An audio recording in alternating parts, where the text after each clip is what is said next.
নিজের শাসনকালের ১১ বছর পূর্তিতে এক জনসভায় পাকিস্তানকে উদ্দেশ্য করে কঠোর হুঁশিয়ারি দিয়েছেন ভারতের প্রধানমন্ত্রী নরেন্দ্র মোদী। ২৬ মে গুজরাটের ভুজে আয়োজিত এই সভায় তিনি বলেন, পাকিস্তানের সন্ত্রাসবাদ বন্ধ করতে হলে সেখানকার জনগণকে এগিয়ে এসে শান্তির পথ বেছে নিতে হবে। তিনি আরও বলেন, যদি পাকিস্তান শান্তির পথ বেছে না নেয় তবে ভারতের পক্ষ থেকে কঠিন জবাব দেওয়া হবে। এ সময় তিনি পাকিস্তানের সাধারণ জনগণকে গুলির হুমকি দেন।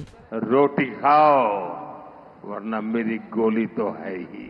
নরেন্দ্র মোদী বলেন, পাকিস্তানকে যদি সন্ত্রাসবাদের রোগ থেকে মুক্ত করতে হয় তবে সেই দেশের নাগরিকদেরই সামনে এগিয়ে আসতে হবে। এ সময় তিনি সাধারণ জনগণকে হুমকি দেন, সুখে জীবন কাটাও, রুটি খাও, না হলে আমার গুলি তো আছেই। সুখ চैन की जिंदगी जियो, रोटी खाओ, वरना मेरी गोली तो है ही।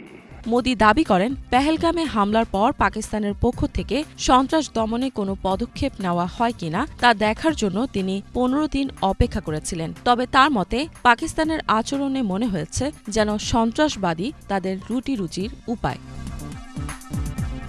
তিনি আরও বলেন, ভারত যেখানে পর্যটনে বিশ্বাস করে, পাকিস্তান সেখানে সন্ত্রাসবাদকেই পর্যটন মনে করে। এটি বিশ্ববাসীর জন্য অত্যন্ত বিপজ্জনক। তিনি পাকিস্তানের জনগণকে উদ্দেশ্য করে বলেন, আপনারা কি অর্জন করেছেন? আজ ভারত বিশ্বের চতুর্থ বৃহৎ অর্থনীতি। আর আপনারা কোথায় আছেন?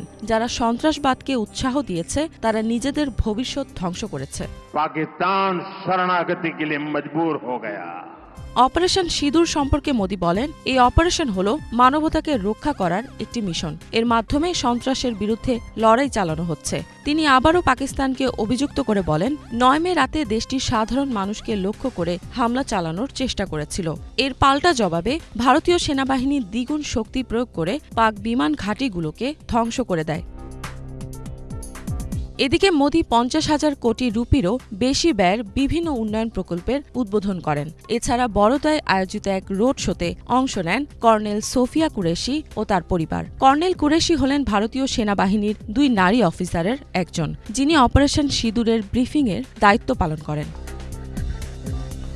পাকিস্তানের প্রধানমন্ত্রী শাহবাজ শরীফ আঞ্চলিক নিরাপত্তা রক্ষা ও বাণিজ্যিক সম্পর্ক উন্নয়নে ইরানের সঙ্গে একযোগে কাজ করার ব্যাপারে ঘোষণা দিয়েছেন। ২৫ মে তিনি বলেন, ইসলামাবাদ ইরানের শান্তিপূর্ণ বেসামরিক পরমাণু কর্মসূচিকে সমর্থন করে। পাকিস্তানের রাষ্ট্রীয় বার্তা সংস্থা এপিপি জানিয়েছে, ইরান সফরে পাকিস্তানের প্রধানমন্ত্রী শাহবাজ শরীফ ইরানের প্রেসিডেন্ট মাসুদ পেজেশকিয়ানের সঙ্গে একটি বৈঠক করেছেন। বৈঠক শেষে অনুষ্ঠিত যৌথ সংবাদ সম্মেলনে শাহবাজ জানান, ইরানের প্রেসিডেন্টের সঙ্গে আলোচনা ফলপ্রসূ ও গঠনমূলক ছিল। উভয় পক্ষই রাজনৈতিক, অর্থনৈতিক ও আন্তর্জাতিক সহযোগিতা সহ বিভিন্ন ক্ষেত্রে দ্বিপাক্ষিক সম্পর্ক বৃদ্ধি করার বিষয়ে আলোচনা করেছে। ইফাত জাহান, বাংলাভিশন।